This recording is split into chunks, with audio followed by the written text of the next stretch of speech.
ಇನ್ನು ಕಾಂಗ್ರೆಸ್ ಪಕ್ಷದ ಚಿಹ್ನೆ ಬದಲಿಸಿ ಬಿಜೆಪಿ ವ್ಯಂಗ್ಯವಾಡಿದೆ. ಪೆನ್ ಡ್ರೈವ್ ಸಿಡಿಯಲ್ಲಿ ಚಿಹ್ನೆ ಮಾಡಿ ಬಿಜೆಪಿ ಟ್ವೀಟ್ ಮಾಡಿರೋದು ನೋಡಿ. ಕಾಂಗ್ರೆಸ್ ಪಕ್ಷದ ಚಿಹ್ನೆಯನ್ನೇ ಬದಲಾಯಿಸಿದೆ. ಈ ರೀತಿ ವ್ಯಂಗ್ಯ ಮಾಡಿರೋದು. 5 ಪೆನ್ ಡ್ರೈವ್ ನಡುವೆ 1 ಸಿಡಿ ಇಟ್ಟು ಪೋಸ್ಟ್ ಮಾಡಲಾಗಿದೆ. ಭ್ರಷ್ಟ ಪಕ್ಷದ ಹೊಸ ಚಿಹ್ನೆ ಅಂತ ಬಿಜೆಪಿ ಘಟಕ ಈ ಒಂದು ಟ್ವೀಟ್ ಮಾಡಿರೋದು. ಕಾಂಗ್ರೆಸ್ ಪಕ್ಷದ ಚಿಹ್ನೆಯನ್ನೇ ಬದಲಾಯಿಸಿದೆ. ಪೆನ್ ಡ್ರೈವ್ ಸಿಡಿಯಲ್ಲಿ ಚಿಹ್ನೆಯನ್ನ ಮಾಡಿ ಬಿಜೆಪಿ ಟ್ವೀಟ್ ಮಾಡಿರೋದು ನೋಡಿ. ಭ್ರಷ್ಟ ಪಕ್ಷದ ಹೊಸ ಚಿಹ್ನೆ ಅಂತ ಹೇಳಿ ಟ್ವೀಟ್ ಮಾಡಿರುವಂತದ್ದನ್ನ ನೀವು ಗಮನಿಸ್ತಾ ಇದ್ದೀರಿ.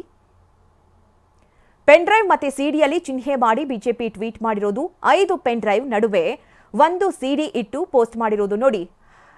ಕಾಂಗ್ರೆಸ್ ಪಕ್ಷದ ಚಿಹ್ನೆ ಹಸ್ತ, ಆದರೆ ಹಸ್ತಕ್ಕೆ ಮಧ್ಯದಲ್ಲಿ ಸಿಡಿಯನ್ನ ಇಟ್ಟು ಸುತ್ತ ಬೆರಳುಗಳಿಗೆ ಪೆನ್ ಡ್ರೈವ್ಗಳನ್ನ ಇಟ್ಟು, ಅಂದ್ರೆ 5 ಪೆನ್ ಡ್ರೈವ್ 1 ಸಿಡಿಯನ್ನ ಇಟ್ಟು ಈ ರೀತಿ ಚಿಹ್ನೆ ಮಾಡುವ ಮೂಲಕ ಭ್ರಷ್ಟ ಪಕ್ಷದ ಹೊಸ ಚಿಹ್ನೆ ಅಂತ ಬಿಜೆಪಿ ಘಟಕ ಟ್ವೀಟ್ ಮಾಡಿರೋದು. ಹನಿ ಟ್ರ್ಯಾಪ್ ವಿಚಾರಕ್ಕೆ ಸಂಬಂಧಪಟ್ಟಂತೆ ಬಿಜೆಪಿಯ ನಾಯಕರು ಕೂಡ ಕೆರಳಿ ಕೆಂಡವಾಗಿದ್ದಾರೆ. ಆ ಬಗ್ಗೆಯೇ ಇವತ್ತು ನಿನ್ನೆ ಕೂಡ ಸದನದಲ್ಲಿ ಚರ್ಚೆಯಾಯಿತು. ಇವತ್ತು ಕೂಡ ಆ ಬಗ್ಗೆಯೇ ಪ್ರತಿಭಟನೆಗಿಳಿದಿದ್ರು. ಉನ್ನತ ಮಟ್ಟದ ತನಿಖೆ ಆಗಬೇಕು ಅನ್ನುವಂತಹ ಆಗ್ರಹವನ್ನು ವ್ಯಕ್ತಪಡಿಸಿದ್ರು.